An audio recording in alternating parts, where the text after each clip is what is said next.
마태복음 1장 1절에서 3절까지 말씀, 제가 하나님 말씀을 봉독하겠습니다. 하나님 말씀에 귀를 기울이십시오. 아브라함과 다윗의 자손 예수 그리스도의 계보라. 아브라함이 이삭을 낳고 이삭은 야곱을 낳고 야곱은 유다와 그의 형제들을 낳고 유다는 다말에게서 베레스와 세라를 낳고 베레스는 헤스론을 낳고 헤스론은 람을 낳고. 아멘. 이것은 하나님 말씀입니다. 하나님께서 오늘 이 말씀을 통해서 우리에게 은혜 베풀어 주시기를 원합니다. 지난주 말씀을 한번 살짝 정리를 하고 넘어가 보겠습니다. 예수님은 아브라함의 아들이자 다윗의 아들이라고 했습니다. 다윗의 아들이란 말은 왕이란 말이죠. 우리의 왕으로 오신 분이시다.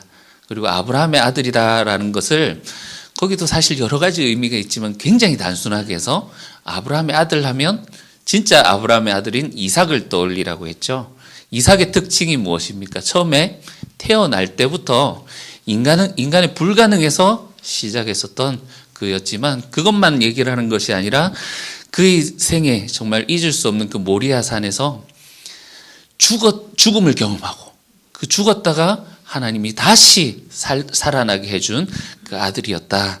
그래서 주님이 다윗의 아들이시자 아브라함의 아들이시다라는 말은 우리의 왕으로 오셨는데 궁극적으로 우리를 끌고 가실 곳이 어디다?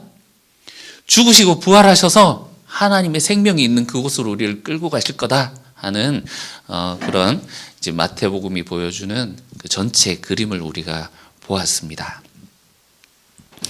오늘은 여기 이제 나오는 유다 이야기를 통해서 우리가 어떻게 이 백성 가운데 참여하게 되는지, 이 족보 가운데 들어가게 되는지 메시지를 나누게 될 텐데요.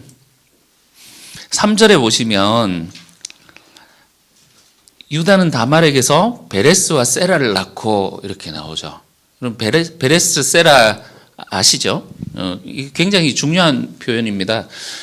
베레스만 이 룻기에도 보면 족보가 나오는데 이 마태복음이 이 룻기의 족보도 가져온 것으로 보입니다. 룻기에 보면 베레스의 족보는 이러하니라 하면서 베레스만 아예 딱 떼서 얘기를 해요. 세라 얘기를 굳이 할 필요가 없는데 이 베레스와 세라는 유다의 아들들입니다. 며느리 다말을 통해서 낳은. 근데 원래 세라가 먼저 나왔어요. 그래서 손이 이렇게 나왔는데 산파가 거기 이제 홍색 실을 이렇게 묶어두는데 쏙 들어가더니 그 둘째가 먼저 나오게 된 거죠. 그게 베레스입니다. 네가 왜 거기서 나와? 하면서 붙인 이름입니다. 어찌하여 네가 터치고 나왔느냐 이러면서 그 틈새로 나왔느냐 하면서 이름을 베레스라고 짓거든요. 그러니까 여기 이제 베레스와 세라가 나왔다라는 것이 여러분 굉장히 중요한 사인입니다. 장자가 바뀌어질 수 있음. 요걸 다른 말로 표현하면요. 하나님은 장자를 선택할 수도 있고 거기 족보에서 잘라낼 수도 있는 분이다라는 것을 보여주고 있는 그림입니다. 원래 유다의 아들이 엘 오난 셀라예요. 여러분, 자, 헷갈리지 마시라고 제가 미리 말씀드립니다. 원래 유다의 아들이 엘 오난 셀라. 그런데 며느리 다말을 통해서 낳은 것이 베레스와 세라. 그죠?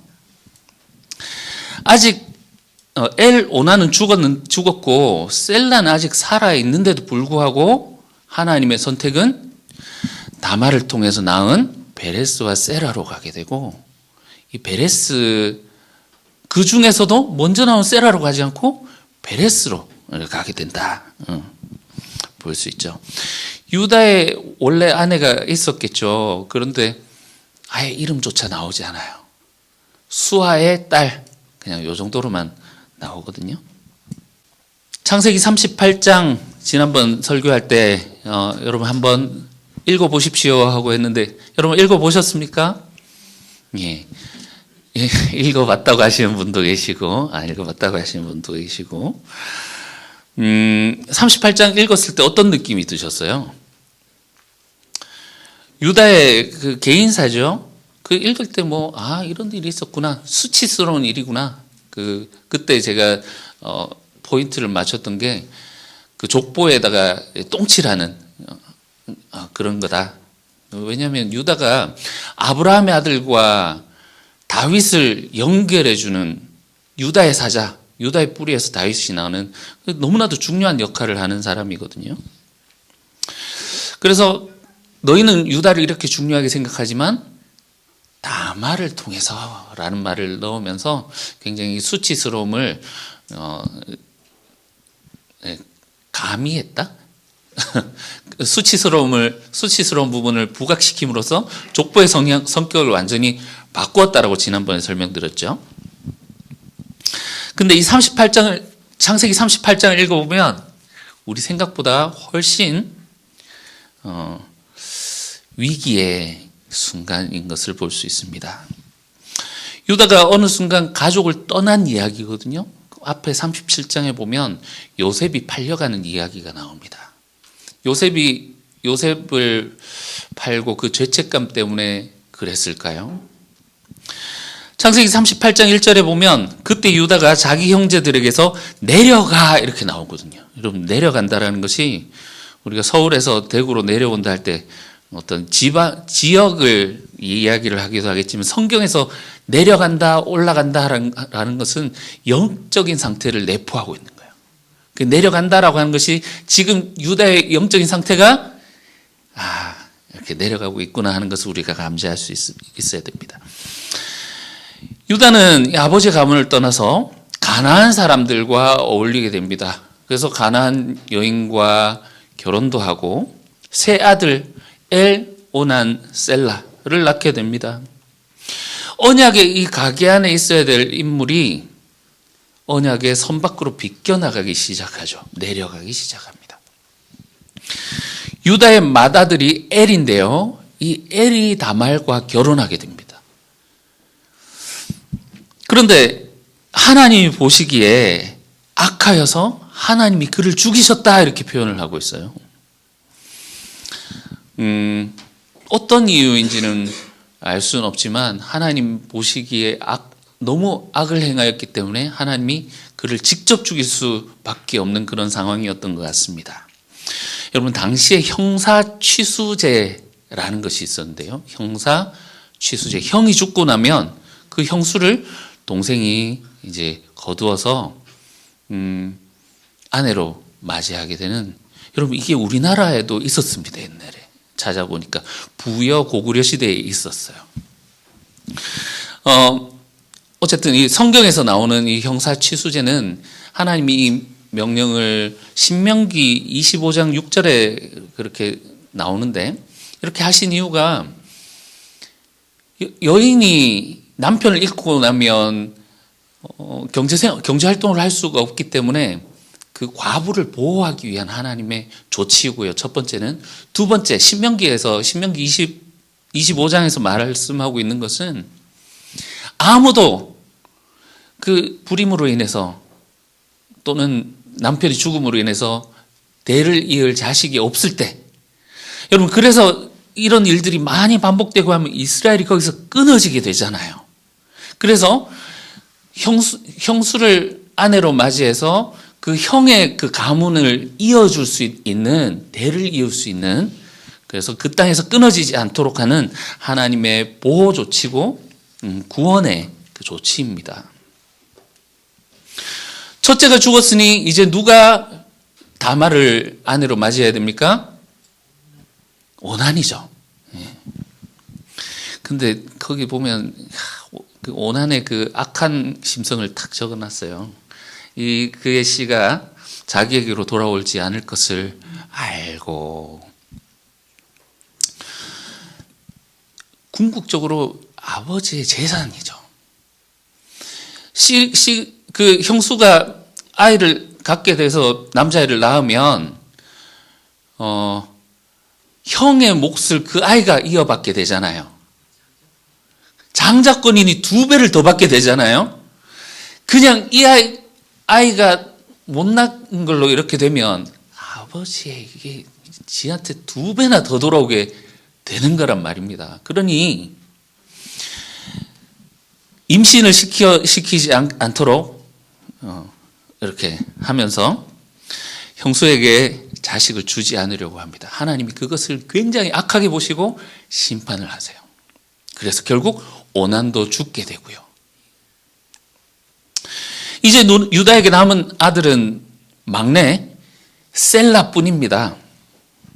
율법의 관습으로 따르면 이 셀라를 다말에게 줘야 됩니다. 그런데 유다는 2 아들을 잃은 충격에서 점점 다말을 불길한 존재처럼 여기게 됩니다. 아들 잡아먹는 년. 유다는 다말에게 말합니다. 친정에 가서 수절해라. 셀라가 장성하게 되면 너 연락할 테니까 그때 와라. 친정으로 보내죠. 말은 기다리려고 했지만 실제 마음은 어땠을까요? 셀라도 형들처럼 죽을까 봐 두려워했던 거죠. 유다는 2 아들이 죽은 책임을 자기에게서 절대 찾지 않았습니다. 다만 이 모든 것을 한 여인에게 뒤집어 씌우고 그가 기다리는 모든 그 삶 가운데 그가 겪었던 모든 불행함을 그녀에게 뒤집어 씌웠던 거죠. 이 창세기 38장이 생각보다 우리가 읽은 것보다 굉장히 위태로운 상황인 것을 우리가 알아야 됩니다. 태풍 속에 연을 날렸을 때 그 연줄이 끊어질 것과 같은 그런 위기의 상황이에요. 유다의 이 가게가 이제 끊어질 위기에 놓여 있다는 거죠.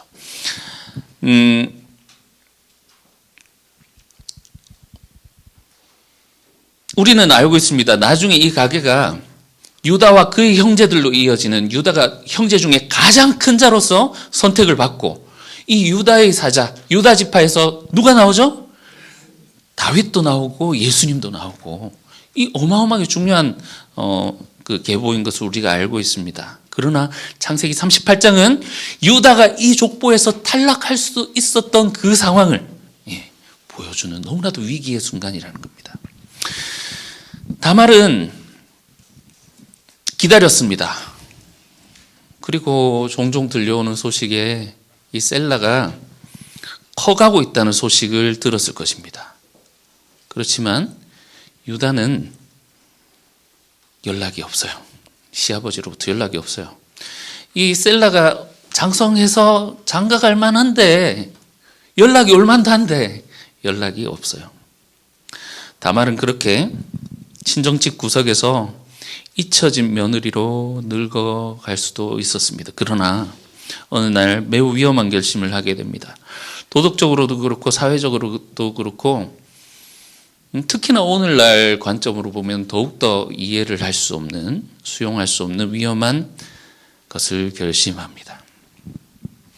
소식을 듣게 됩니다. 시아버지가 양털을 깎으러 들에 나왔다더라. 그래서 장녀처럼 얼굴을 가리고 그 앞에 잠복합니다. 시아버지 유다가 지나가길 기다리죠. 유다는 2 아들을 보내고 얼마 있다가 그 아내를 떠나보내게 되거든요. 아내가 사망합니다. 외로웠겠죠? 그래서 그 앉아있는 다말이 며느리인 줄 까맣게 모르고 창녀인 줄 알고 그에게 다가가서 며느리와 밤을 지새게 되죠. 시간이 흘러 소식을 듣게 됩니다. 며느리 배가 불러오더라. 다말이 임신했다는 소식을 듣죠. 내 아들 2이나 죽이고 친정에서 수절하라고 했더니 무엇? 도대체 언 놈의 씨냐? 이렇게 화가 나서 부릅니다. 저를 불러서 불태워버려라. 그의 외침에는 일말의 망설임도 없었습니다. 이 장면이 유다의 죄를 극명하게 보여주는 장면이죠. 며느리를 돌봐야 되는 그 하나님의 명령, 그 율법이 있음에도 불구하고 며느리를 돌보지 않고 그 언약의 정의를 무시하고 하나님도 됐고 가족도 됐고 다 떠나서 그냥 이방인으로 살아가고 있는 이 유다. 정작 며느리 임신 소식을 듣고는 가장 엄격한 도덕적 잣대를 들이대면서 사실 누가 저지른 일입니까? 자기가 저지른 일이잖아요. 자기가 저질렀던 동일한 그 성적 죄는 눈을 감은 채로 공개적인 수치와 처벌로 문제를 정리하려고 합니다. 어쩌면 또한 이참에 골치 아픈 그 며느리와의 그 관계를 정리하려고 했던 그런 속셈이 있었는지도 모르겠습니다. 형이 집행되는 순간 다말이 어떤 물건을 내어놓습니다. 너무나도 익숙한 도장과 끈, 지팡이. 보니까 자기 거거든요. 그때 그 창녀에게 화대를 치르려고 했더니 그가 말하는 것이 지금 없으니 그 담보로 내게 주어라 하면서 그때 맡겨뒀던 도장, 끈, 지팡이거든요. 누구의 것입니까? 자기 겁니다. 이 지점이 여러분 유다가 이 족보에서 잘려나갈 수 있는 바로 그 날카로운 지점이었습니다. 유다는 권력을 가지고 있었어요. 며느리의 약점을 쥐고 있었고 남자였죠. 그리고 시아버지였죠. 선택할 수 있었습니다. 이것은 내 것이 아니다 하고 오리발 내밀 수도 있었고 또는 자신의 치부를 덮기 위해서 닥쳐라 하면서 그냥 빨리 전현을 불사질러라 하면서 그 입을 급하게 막았을 수도 있습니다. 여러분 다윗 왕도 밧세바를 범하고 그 사건을 덮기 위해서 충신 우리아를 살인 멸구 그 우리아를 죽여버렸지 않습니까? 유다가 만약 여기서 침묵했다거나 부인했다면 어떻게 되었을까요? 다말은 죽고 그 태에 있는 아기들 베레스와 세라 같이 죽고 그 베레스가 누굽니까? 다윗의 조상이고 예수님의 조상이에요. 유다는 영영 이 족보에서 탈락하게 되었을 것입니다. 그 위기의 순간 그는 멈췄습니다. 덜썩 무너져 내려앉아서 그가 내뱉는 이 고백이 그가 이 족보 안에 들어가 있도록 그 족보에 들어가서 가 있는 것을 유지되도록 하는 말을 하게 됩니다. 그는 나보다 옳도다. 여기에서 유다가 처음으로 스스로를 들여다보며 자신이 잘못했다라고 하는 그 고백이 여기서 나오게 됩니다. 이전까지는 언제나 타인을 향한 판단, 다말을 끌어내서 불사질러라. 형제를 팔아도 실제로 그 동생 요셉을 죽인 거나 다름없지 않습니까? 크게 죄책감도 없었던 것 같아요. 그러나 이제는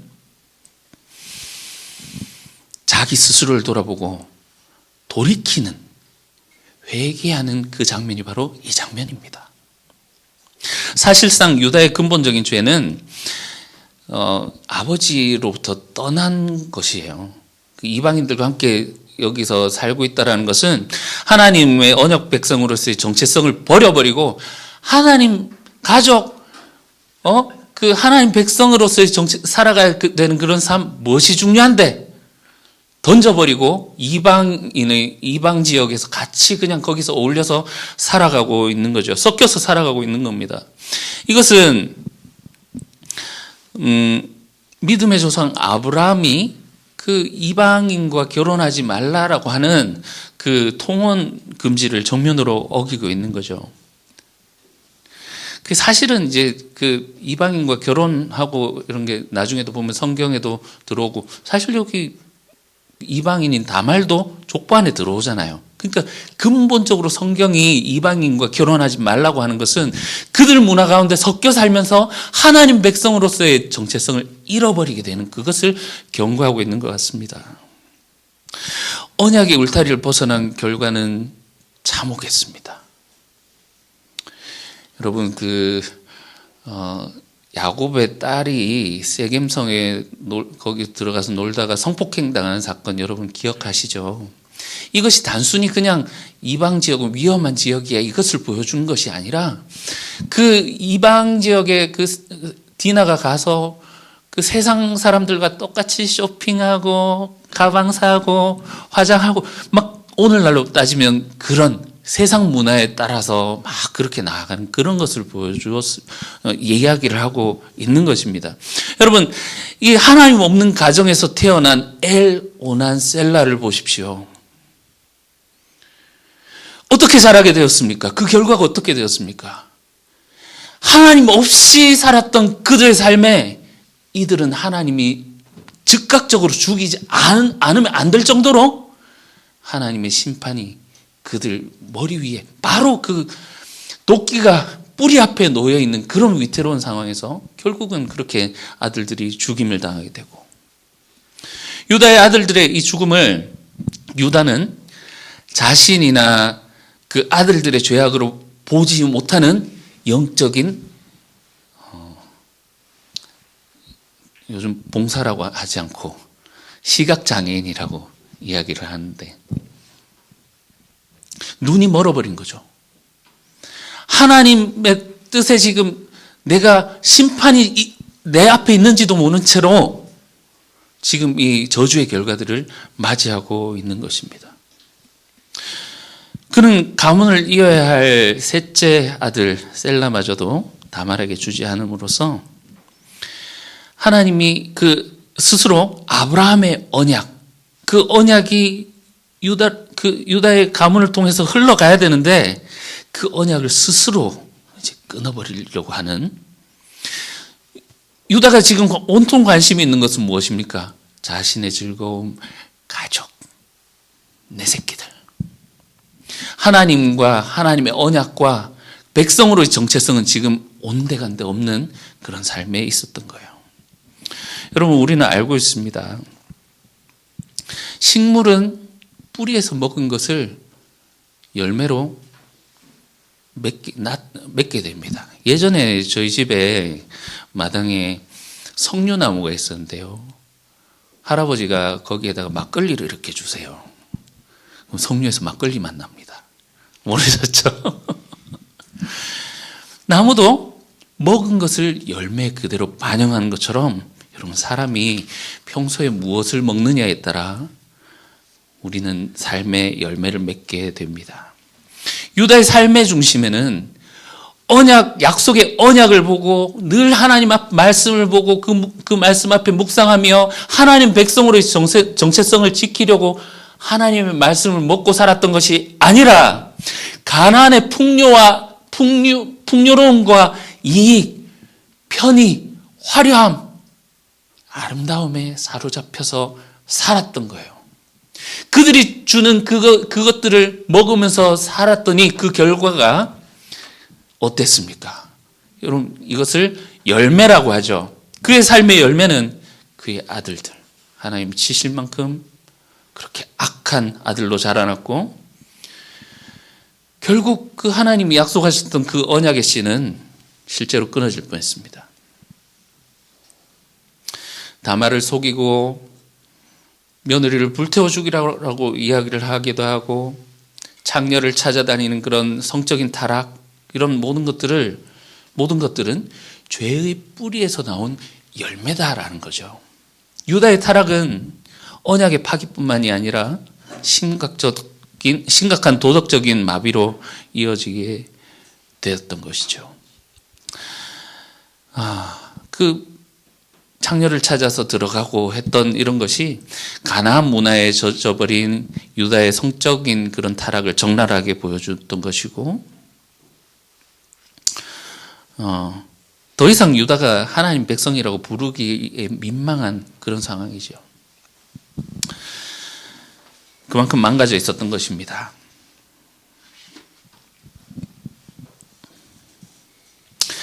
다행히도 유다는 거기서 회개하는 것을 선택합니다.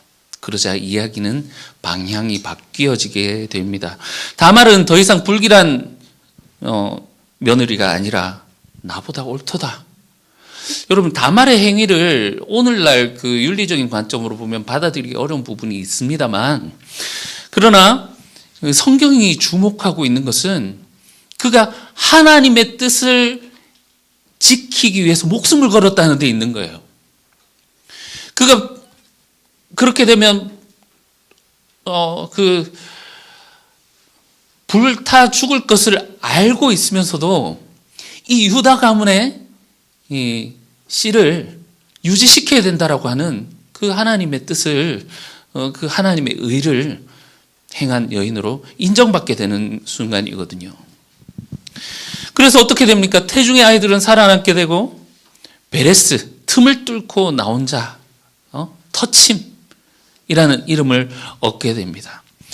찍혀서 불태워질 뻔했던 그 가지가 다시 거기에서 새로운 줄기가 돋아나게 되는 거죠. 이 줄기가 다윗에게로, 솔로몬에게로, 마침내 예수 그리스도에게로 이어집니다. 마태복음 1장이 이 모든 역사를 한 문장으로 압축하고 있습니다. 유다는 다말에게서 베레스와 세라를 낳고, 굳이 다말에게서라는 이름을 집어넣고 있어요. 지난번에는 똥칠하려는 의도가 있다 라고 봤었지만, 여러분, 이 다말이 이 족보에 들어가기에 합당한 인물이다라는 것을 보여주는 것이기도 합니다.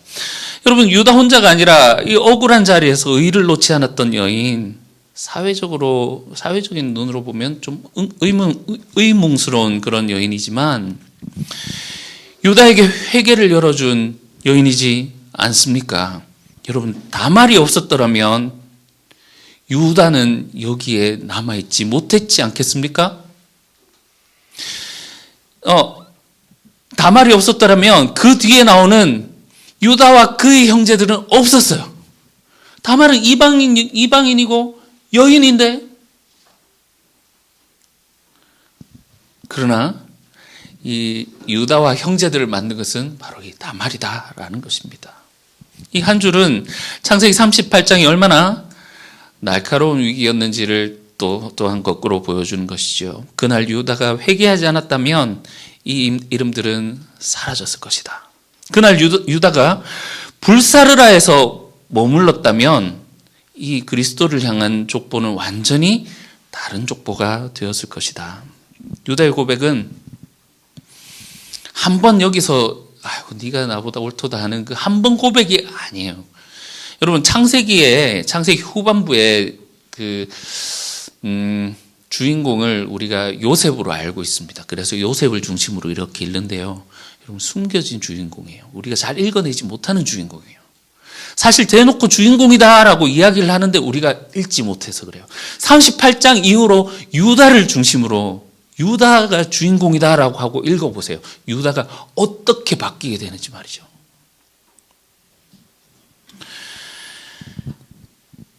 처음에 동생 팔아버리고 아버지 하나님 없이 그냥 난 내 좋은 대로 살랍니다 하면서 38장에 이방 가운데에서 어울려 살았던 그 유다인데, 나중에 애굽에서 베냐민이 위기에 처하게 되잖아요. 요셉이 총리로 앉아있고 식량 때문에 갔다가 베냐민이 붙잡히게 되죠. 그래서 이 아들 남겨놓고 너희는 가라 이렇게 하니까 그때 유다가 어떻게 바뀌게 됩니까? 가장 앞에 나서게 됩니다.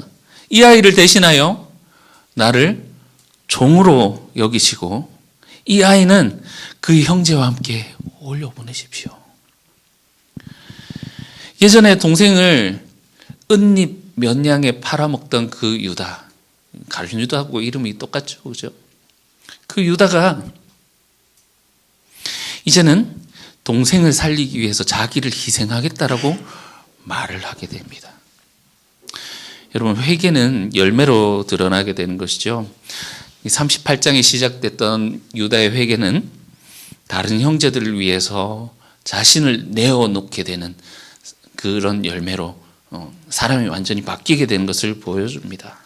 이렇게 달라진 사람의 이름을 하나님은 예수 그리스도의 족보에 끼워 넣습니다. 마태는 그 이름을 적어 내려가면서 조용히 말하는 것으로 보입니다. 하나님 이야기에 참여할 수 있는 길은 회개다. 회개하지 않았다면 잘려나갔을 그 이름이 회개함으로 메시아의 가계를 이루게 되는, 그래서 유다와 형제들을 이루게 되는 것을 우리가 보게 된다는 거죠.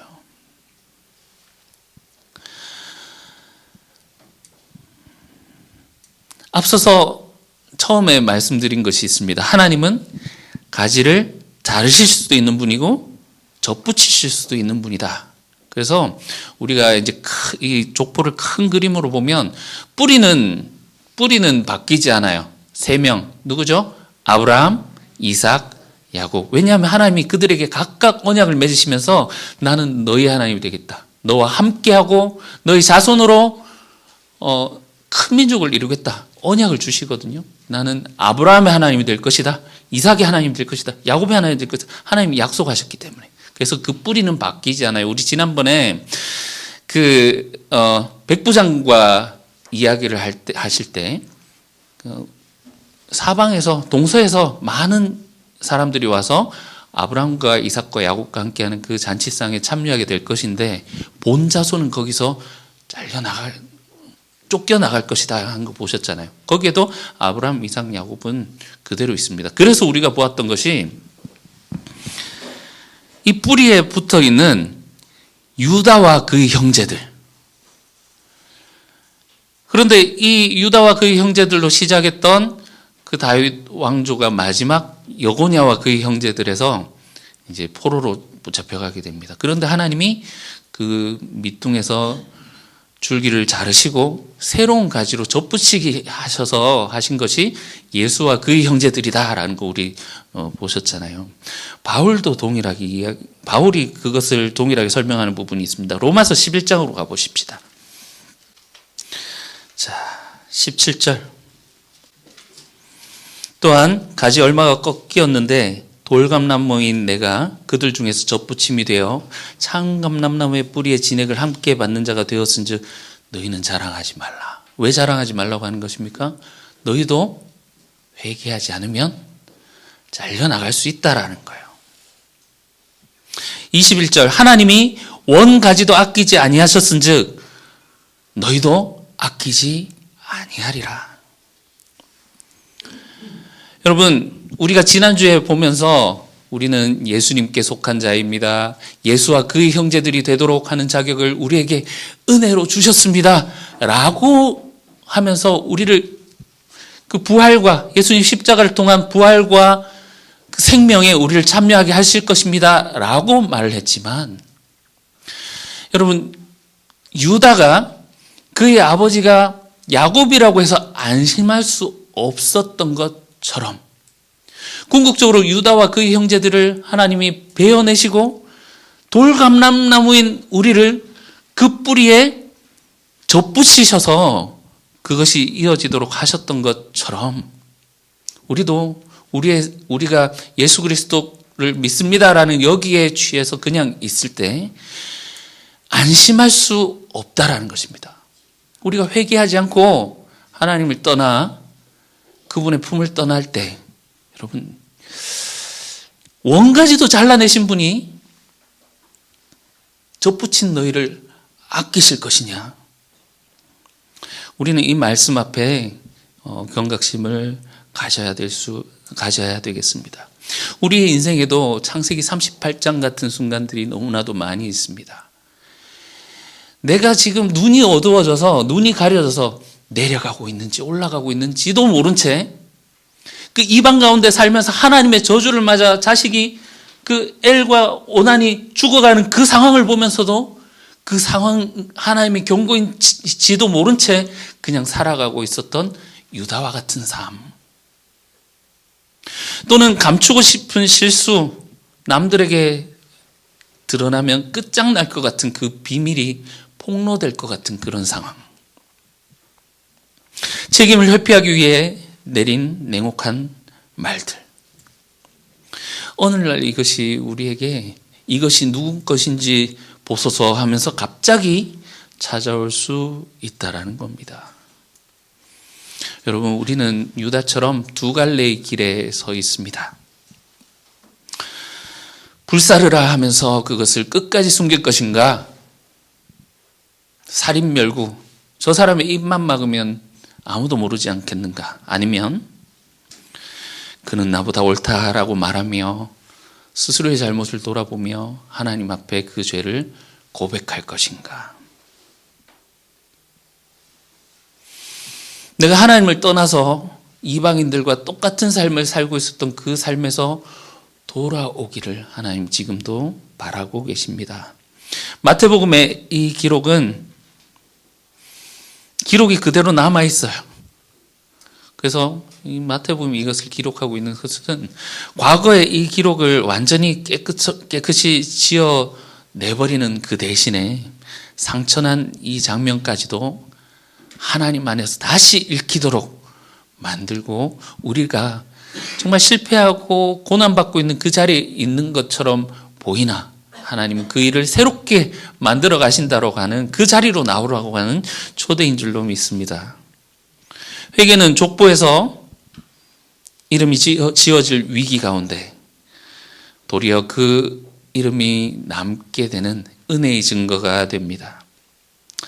유다와 다말의 이름이 예수님의 족보 첫머리에 적혀 있었다는 사실은 이 말과도 같습니다. 가장 어두웠던 장면도 하나님께 회개하여 돌이키면 메시아의 길 위에 새겨질 수 있다. 마태복음에 들려주는 회개하라 천국이 가깝다는 선언은 오늘 우리에게 이렇게 들립니다.